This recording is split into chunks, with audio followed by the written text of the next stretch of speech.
인류 역사가 출발하고 난 뒤에 사람이 살아가는 경제 체계는 크게 두 가지로 나누어졌습니다. 하나는 자본주의입니다. 지금 우리가 대부분 경영하고 도입하고 있는 자본주의 체제입니다. 또 하나는 공산주의죠.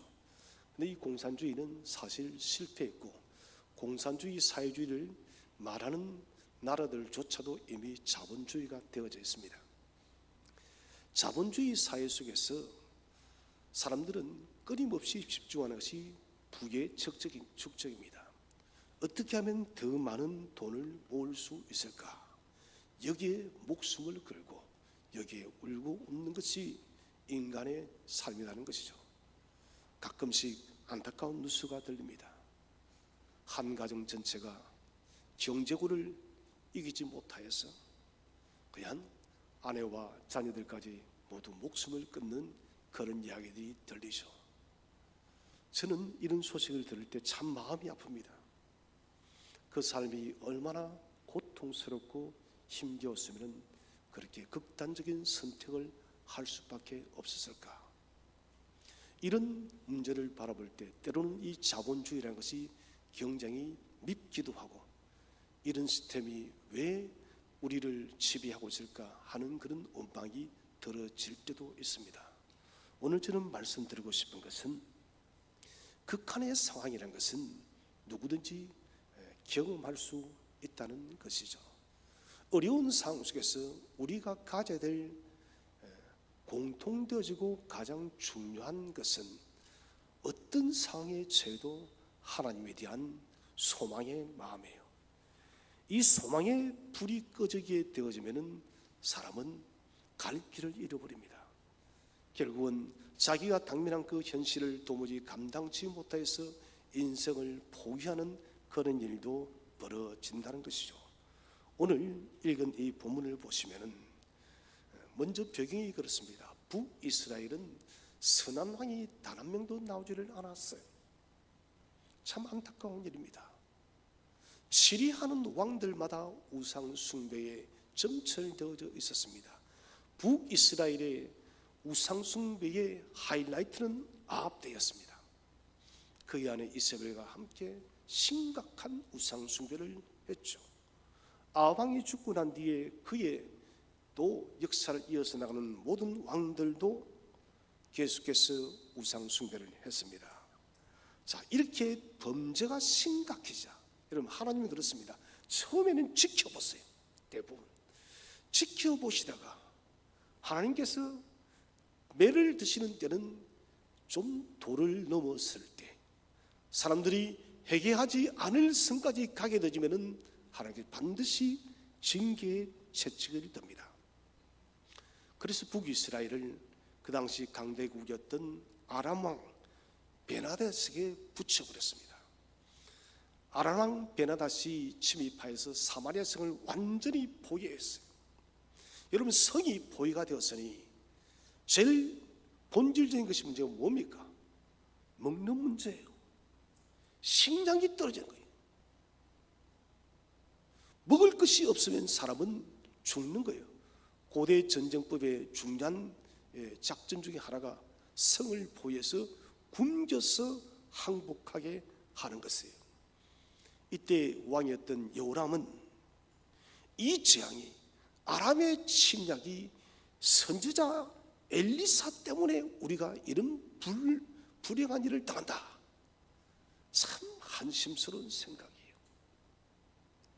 엘리사는 어떤 사람입니까? 이스라엘의 병기예요. 이스라엘의 구원자예요.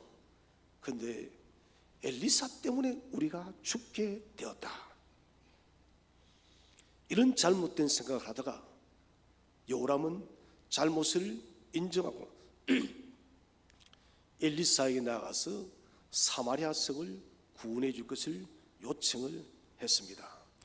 그러자 엘리사는 열왕기하 7장 1절에서 사마리아 성의 회복의 메시지와 구원의 말씀을 분명하게 선포를 하고 있습니다. 우리 7장 1절 한번 읽어보겠습니다. 7장 1절 시작. 엘리사가 이르되 여호와의 말씀을 들을지어다. 여호와께서 이르시되 내일 이맘때에 사마리아 성문에서 고운 밀가루 한 쌀을 한 세겔로 매매하고 보리 두 쌀을 한 세겔로 매매하리라 하셨느니라. 여러분, 이 말씀은 충격적인 놀라운 사실이에요. 지금 성이 포위되어서 죽을 지경이 되어 있는데 하나님께서 내일 이맘때에 고운 밀가루를 가지고 서로 상인들이 주고 팔고 사고 하는 일들이 일어나고 다시 시장 경제가 정상으로 돌아간다는 이 메시지를 주었다는 것입니다. 그리고 아람으로부터 자유케 할 것이다. 여러분, 지금 이 말씀을 하나님께서 선지자 엘리사를 통해서 하시는 거예요. 엘리사는 선지자입니다. 선지자가 무엇을 하는 사람이요? 하나님의 말씀을 대변하고 대신 전해주는 사람이에요. 지금 포위되어서 죽을 지경에 처해 있는 이스라엘 백성에게, 북이스라엘에게 이것만큼 반가운 복음은 없습니다. 그런데 여호람은 장관을 통해서 이 말을 듣지만 믿지를 않아요. 참 답답합니다. 만군의 여호와께서 그렇게 말씀하시고 약속했는데 진즉 왕이란 사람은 믿지 않았다는 거예요. 하나님께서는 이런 상황 속에서 버려진 4명의 사람을 사용을 합니다. 이 사람들은 어떤 사람인가? 공동체에서 축출을 당한 사람이에요. 나면서부터 그랬는지 아니면 자라오면서 그래 됐는지 그들은 저주의 질병인 나병을 앓고 있었습니다. 그들은 성문 밖에서 살았습니다. 성 안에 들어갈 수가 없었던 거예요. 전염이 된다 해서 모든 사람들로부터 버려진 사람들입니다. 그런데 하나님께서는 우리 주 예수께서 탄생하실 때 여러분 제일 먼저 누구에게 나타났나요? 들녘에서 약을 치던 목동들에게. 목동은 쓰러디 직업이에요. 가장 낮은 직업이에요. 사람들이 주목하지 않았던 목동들에게 가장 먼저 좋은 소식을 알려주었습니다. 오늘도 하나님께서는 전혀 예기치 못한 사람, 나병 환자들에게 나타난 거예요.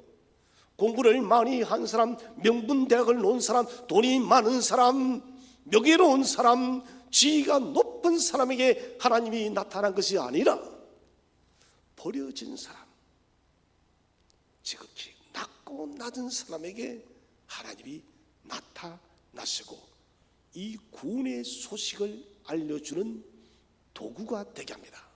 자, 이제 우리가 첫 번째 주제로 생각할 것은 절망 중에 처해 있는 이스라엘 백성이 행하신 하나님의 역사는 무엇일까요? 자, 사마리아 성은 아람 군대 때문에 성문이 굳게 닫혀 있습니다. 무장한 군인들은 성문을 지키고 아무도 출입할 수가 없어요. 그런데 문제는 그렇게 있으면 죽습니다. 굶어 죽어요. 끔찍한 굶주림의 환경 속에 그들은 어찌할 바를 모르고 있었습니다. 이런 백성들에게 하나님은 어떤 일을 행하였을까요? 첫 번째로 이스라엘의 원수들을 완전히 퇴각시켜버렸습니다. 우리 오늘 6절 7절 말씀을 함께 한번 읽어보겠습니다. 6절 7절 열왕기하 7장 6절 7절 시작. 이는 주께서 아람 군대로 병거 소리와 말 소리와 큰 군대의 소리를 듣게 하셨으므로 아람 사람이 서로 말하기를 이스라엘 왕이 우리를 치려하여 햇사람의 왕들과 애굽 왕들에게 값을 주고 그들을 우리에게 오게 하였다 하고 해질 무렵에 일어나서 도망하되 그 장막과 말과 나귀를 버리고 진영을 그대로 두고 목숨을 위하여 도망하였습니다. 아멘. 그대한 군대가 사마리아 성을 둘러쌌어요. 이 성을 벗어날 수가 없습니다. 그런데 오늘 하나님께서 무슨 일을 행하십니까? 거대한 군대의 소리가 아람 군대에 들렸던 것입니다. 아람 군대는 혼비백산이 되었습니다. 저 북이스라엘이 어떤 나라의 큰 도움 원정을 요청해서 우리를 치기 위해서 다른 연합군이 온다라는 생각이 들었던 거예요. 그런데 그 소리가 혼비백산할 정도의 큰 소리였다는 것입니다. 엄청난 함성이 들리는 것 같고, 그리고 말들의 기병의 소리가 크게 들리는 것 같습니다. 마치 천둥이 치는 것처럼 큰 소리가 났던 거예요. 이 소리를 듣고 아람 군대는 혼비백산하여서 중요합니다. 모든 것을 내버리고 도망갔어요. 가지고 도망간 게 아니다는 거예요. 식량을 가지고 도망간 게 아닙니다. 무기를 가지고 도망간 게 아닙니다. 자신들이 가지고 왔던 모든 것들을 내어버리고 도망간 거예요. 이것은 하나님의 역사예요. 만약에 이 사람들이 자신들이 가지고 왔던 장비와 식량을 가지고 갔다면 이스라엘은 굶주림에서 해결될 수가 없습니다. 하나님의 여러분 역사는, 하나님의 행하심은 세밀하고 정확하고 우리의 모든 형편을 알고 행하시는 하나님이심을 믿으시기 바랍니다. 그래서 하나님은 실수가 없는 거예요. 우리는 하나님 왜 그렇게 하세요? 왜 이렇게 하세요? 왜 이런 실수를 하세요? 천만의 말씀이요. 약속 그리고 구원을 공부하면서 우리 욥기서를 공부했습니다.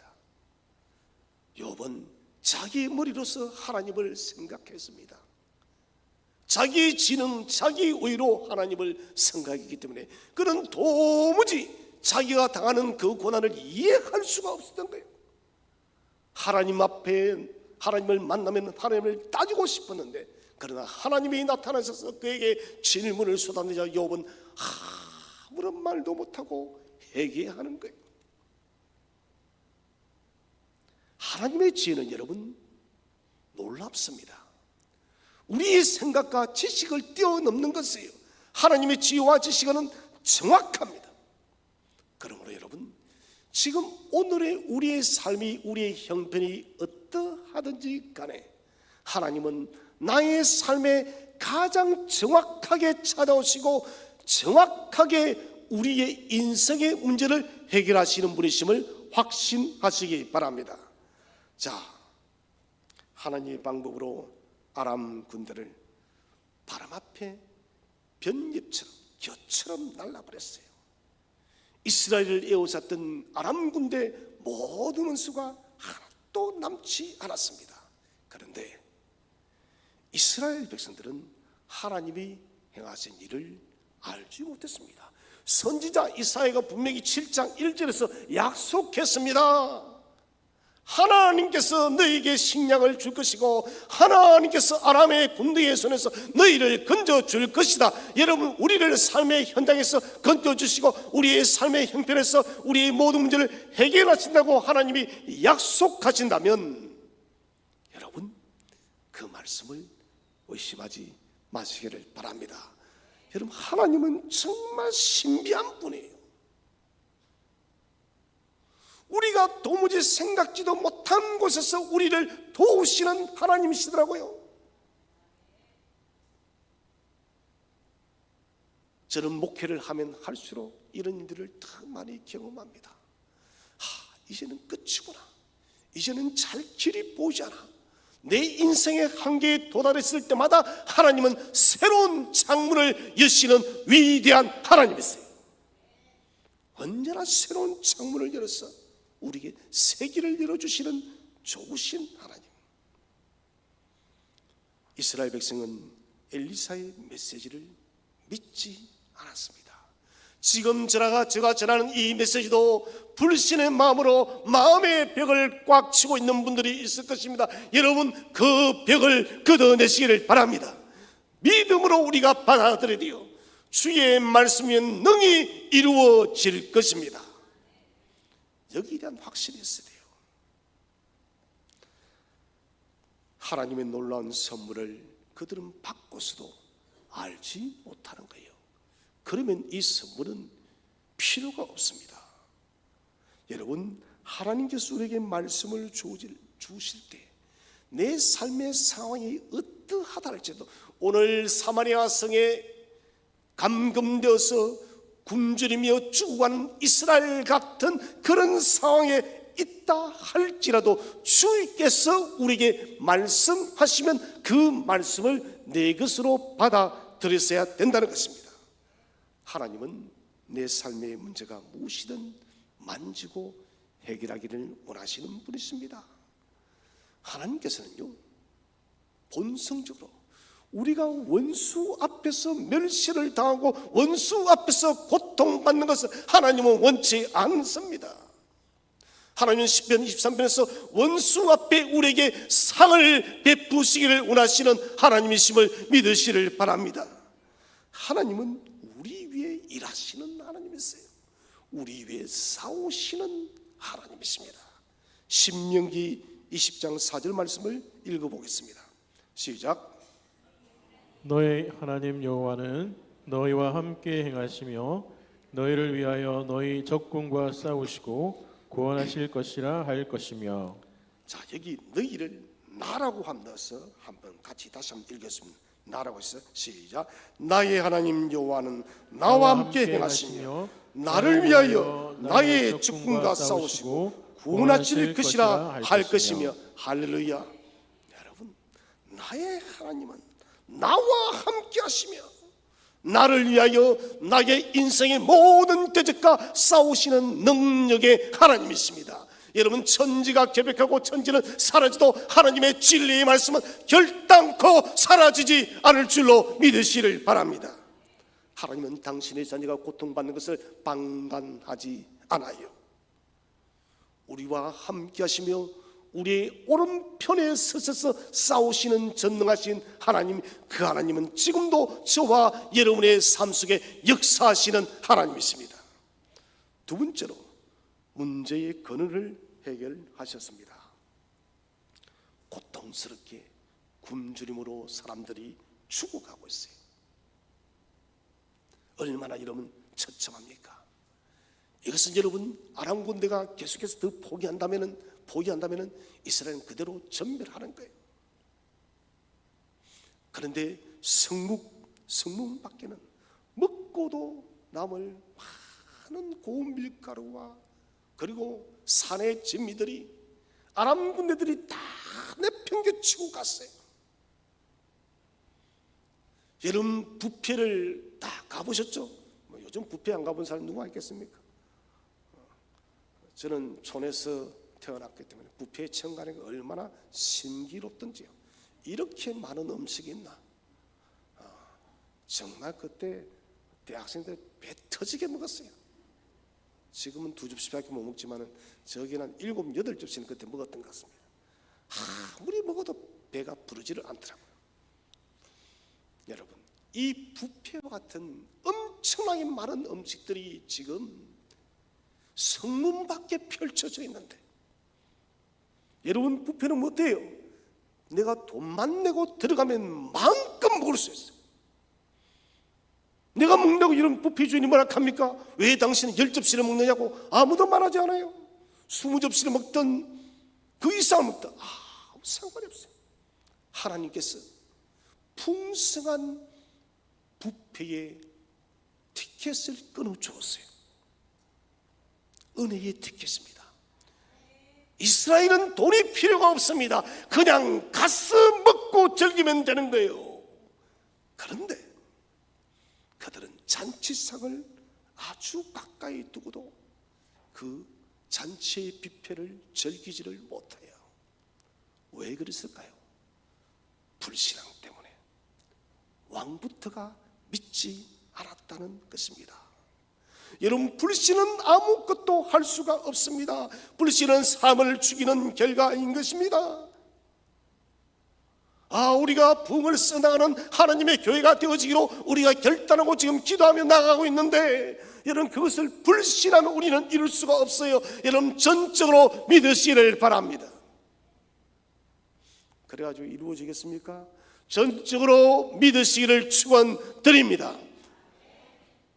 아멘 소리가 마음에 안 드네요. 전적으로 믿으시기를 바랍니다. 네, 그래야 돼요. 크게 외쳐야 돼요. 우리가 그런 결단을 하고 믿음으로 나가면은 하나님은 상황과 환경과 문제를 해결하시는 분이세요. 그들이 믿음이 깨어 있었다면 엘리사마를 믿었을 것입니다. 하나님이 이뤄놓으신 위대한 잔치를 거부할 수가 없어요. 부족하지만 제가 이런 비전들을 선포하고 그래 목사님이 선포한 비전대로 하나님은 이루어 가실 것이야 하는 분들과 목사님 우리 교회를 보세요. 뭐 그걸 하겠습니까? 캄보디아에 무슨 교회를 세우게 됐냐? 이런 사람도 있습니다. 그래서 제가 들은 바에 의하면 많은 분들이 이 비전을 보는 것만으로도 마음이 두근거린다는 거예요. 여러분 두근거리십니까? 저도 두근거려요. 우리 교회가 교회를 세우고 학교를 세우고 그 나라의 복음을 전할 수 있다면 얼마나 여러분 이것이 영광스러운 일인 것입니까? 하나님은 하십니다. 우리는 여러분 엎드리면 되는 거예요. 엎드리고 행하면 하나님이 행할 줄로 믿으시기를 바랍니다. 문제가 다 해결됐지만 그들은 불신앙 때문에 궁핍하게 배를 곪고 있었습니다. 아이들이 배가 고파서 굶어 죽는 것을 그냥 두 눈으로 가만히 바라보고 있었던 것입니다. 하나님의 위로와 은혜와 그 기적을 이스라엘은 거부했던 거예요. 여러분, 하나님의 은혜와 약속은 부족함이 없어요. 언제나 풍성하십니다. 이 풍성한 은혜를 받아 누리기 위해서는 믿고 나가는 것이에요. 아무리 인간적으로 가능성이 보이지 않아도 하나님이 말씀하셨다면 그냥 믿고 나가는 거예요. 오늘 나병 환자들이 그랬습니다. 그들은 죽을 각오로 우리가 여기 있으면 그대로 죽을 것이다. 그렇죠. 평상시에는 성 안에서 무슨 음식을 주어서 그것을 먹고 끼니를 해결했는데 지금은 그런 문제가 아닙니다. 성 안의 사람들도 굶어 죽어가고 있고 자기들은 더더욱 고립되어져 있습니다. 그래서 소위 이판사판이요. 이래도 죽고 저래도 죽고 여기에 있어도 죽고 우리가 아람으로 한번 가보자. 거기서 죽는지 죽지 않는지는 잘 알지 못하니까 거기서 죽는다면 어쩔 수 없는 것이고 혹시 살 수도 있지 않는가, 이런 마음이 그들에게 일어났다는 것입니다. 그래서 나병 환자들은 죽을 각오로 승리의 자리로 나아갔다는 것입니다. 여러분, 문제를 하나님께 해결받기를 요청했다면 하나님이 주시는 그 응답이 어떤 응답이라 할지라도 아멘이라고 화답하시기를 바랍니다. 38년 된 베데스다 환자에게 주께서 일어나라, 네 침상을 들고 일어나라. 이런 38년 동안 단 한 번도 이 환자는 일어난 적이 없습니다. 그런데 여러분, 이 베데스다의 환자는 그 침상을 들고 일어나는 거예요. 여러분, 그게 힘든 일이 아닙니다. 주께서 우리에게 말씀을 주시면 우리는 그냥 믿고 행하면 되는 거예요. 베데스다의 환자가 일어났듯이 저와 여러분이 주의 말씀을 듣고 행할 때 그 기적이 일어날 줄로 믿으시를 바랍니다. 두 번째 주제는 이스라엘 백성 중 4명의 나병 환자가 처해 있는 상황은 어떠했는가? 자, 이 사람들은 참 처절했습니다. 첫 번째로, 이 사람들은 모든 사람으로부터 버림받은 가장 불쌍한 사람들이에요. 정말 불쌍하지 않나요? 가족들도 등지고 살아야 되고 사람 취급을 못 받아요. 여러분, 사람은 배가 고파서 죽는 것도 고통스럽지만 사람의 대접을 받지 못할 때 더더욱 고통스러운 그런 거예요. 아람 군대를 쫓아내시고 이스라엘의 구원을 이루신 하나님. 자, 이제 이들에게 일어날 일은 딱 하나가 남아 있습니다. 나병 환자들은 죽음밖에 없어요. 하나님은 큰 구원을 이루어놨는데 이 나병 환자도 모릅니다. 남은 것은 무엇입니까? 너무너무 배가 고파서 굶어 죽을 지경, 아사 직전에 있는 거예요. 버림받은 내 사람은 하나님의 행하신 일을 가장 먼저 발견을 합니다. 여러분, 이것은 은혜예요. 4명의 나병 환자가 무슨 지적으로 뛰어나서 그런 부분이 아닙니다. 하나님께서 여러분 역사하시면은 어떤 사람이나 할지라도 은혜가 임하면은 믿음의 용기가 생김을 확신하시기 바랍니다. 하나님께서 사용하기로 작정하시면은 믿음의 용기가 일어나는 거예요. 하나님은 가장 소외된 사람을 찾아갔습니다. 가장 낮은 사람을 통해서 하나님의 은혜를 알게 했습니다. 가장 사랑받지 못하는 사람에게 하나님의 가장 큰 사랑을 깨닫게 했다는 것입니다. 은혜는 자신의 비참한 처지를 인식하는 사람이 은혜를 받을 수가 있습니다. 나는 은혜를 입을 수 없는 자격 없는 자라는 그런 마음이 낮은 사람, 이 나병 환자들은 자신의 신체적 질병 때문에 이미 그런 마음의 자세가 서 있었습니다. 하나님은 마음이 높은 자에게 찾아오지를 않아요. 이번 주 큐티를 보십시오. 히스기야 왕이 병이 낫고 난 뒤에 바벨론의 사신들 앞에서 자신의 보물 창고와 하나님의 성전 기물들까지 다 보여줍니다. 무엇을 말합니까? 내가 이 병에 썩이고 아수르 군대를 무찌른 것은 이런 군대적 많은 군수물자와 이런 보물들, 강력한 군사력으로 이겼다고, 나의 힘으로 이겼다고 교만해요. 그 교만 때문에 이사야가 뭘 합니까?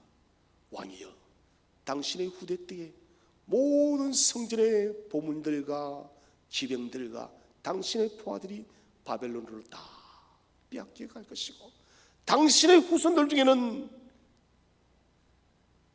왕궁에서 시중되는 그런 환갑들이 나올 것이다라고. 여러분, 마음이 높으면은 하나님이 역사하지를 않아요.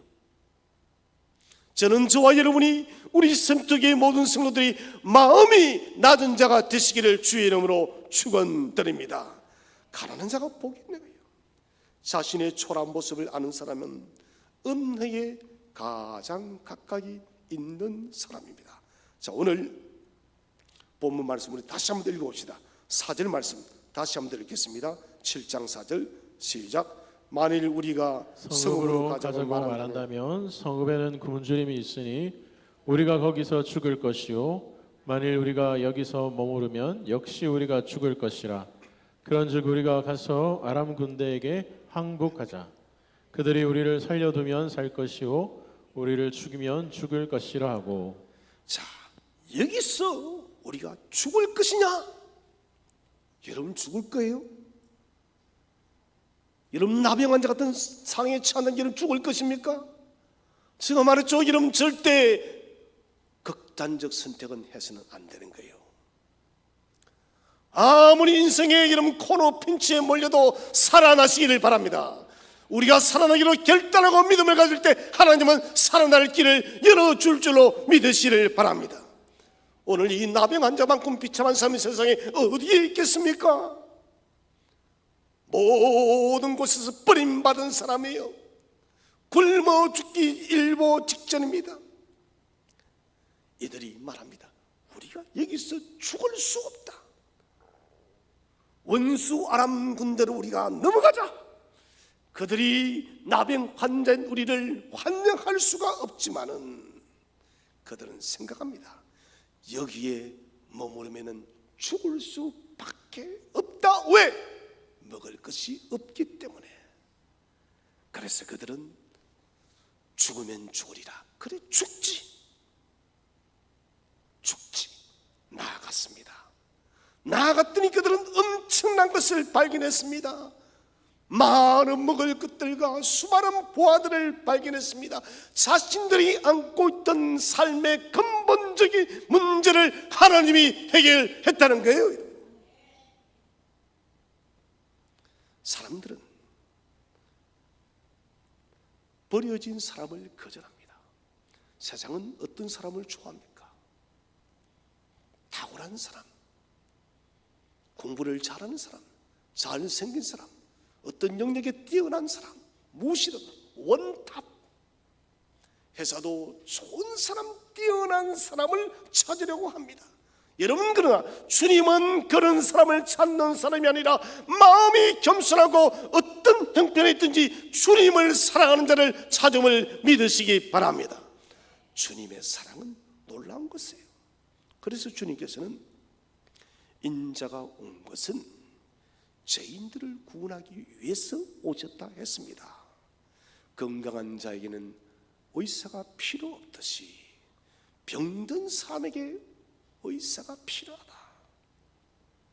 여러분, 주님은 배척당하고 가난하다 할지라도, 비록 우리가 세상에서 인정받지 못한다 할지라도 주님 사랑하고 주님께 두 손 들고 나올 때 주님은 우리를 반가이 맞이해 주시는 것입니다. 여러분, 삭개오를 보세요. 삭개오는 사람들 앞에 무시를 받았습니다. 동족들은 아무도 삭개오와 대화하려고 하지 않았습니다.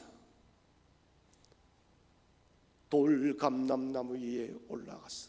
돌무화과 나무 위에 올라갔어. 그는 주님을 찾습니다. 주님은 그 삭개오를 주목했던 거예요. 삭개오야, 내려오너라. 오늘 내가 너희 집에 유하여야 하겠다. 7 귀신 들렸던 막달라 마리아에게 주님은 주목하였습니다. 아무도 그녀를 상대하지 않았지만 주님은 주목했다는 거예요. 값없이 우리에게 구원의 선물을 주기 위해서 오셨습니다. 주님은 우리에게 구원을 팔기 위해서 온 것이 아닙니다. 여러분, 십자가의 구원의 줄을 목에 걸고 주님 앞에 담대히 나아가시기를 바랍니다. 주 앞에 나갈 때 주님은 우리를 품어주는 거예요. 두 번째로, 이스라엘 공동체와 더불어 함께 사는 것을 꿈꿀 수 없는 상황이었습니다. 그들은 사마리아 성 안으로 들어갈 수가 없었어요. 왜요? 나병을 앓고 있기 때문에. 지금도 부산에 보면 거기 있죠. 나병촌이 있습니다. 참 모든 사람들이 무서워합니다. 저 어릴 때는 이런 격리가 잘 되지 않았기 때문에 저 고향에서 그때는 나병도 문둥병이라 했습니다. 문둥 환자가 온다면은 동네 아이들이 다 사라졌어요. 여러분, 그런 경험 있죠? 실제로 다녔으니까요. 저 어릴 때 그런 기억이 나요. 이주하기 전에 대우조선 안에 살 때 문둥 환자가 온다면 그냥 동네가 조용해요. 무서웠어. 두려웠어. 그 보는 자체가 징그럽고 두렵다는 것이죠. 자, 레위기 13장 45절 46절을 읽어보겠습니다. 시작. 나병 환자는 옷을 찢고 머리를 풀며 윗입술을 가리고 외치기를 부정하다 부정하다 할 것이요 병 있는 날 동안은 늘 부정할 것이라. 그가 부정한즉 혼자 살되 진영 밖에서 살지니라. 여러분, 이 사람들 얼마나 불쌍합니까? 윗입술을 가리고 사람이 아니다는 거예요. 말할 자격이 없다.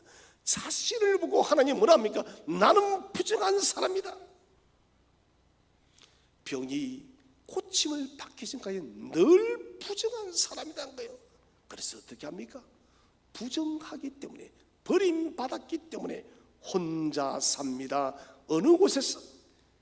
성 밖에서 격리돼서 외롭게 살다가 죽어도 가족들은 그 사람이 죽었는지 소식을 알 수가 없어요. 머리에 죄를 뒤집어 쓰고 입술을 따끔하고 나는 태어나지 말았으면 좋았을 걸. 그게 여러분 부정하다는 거예요.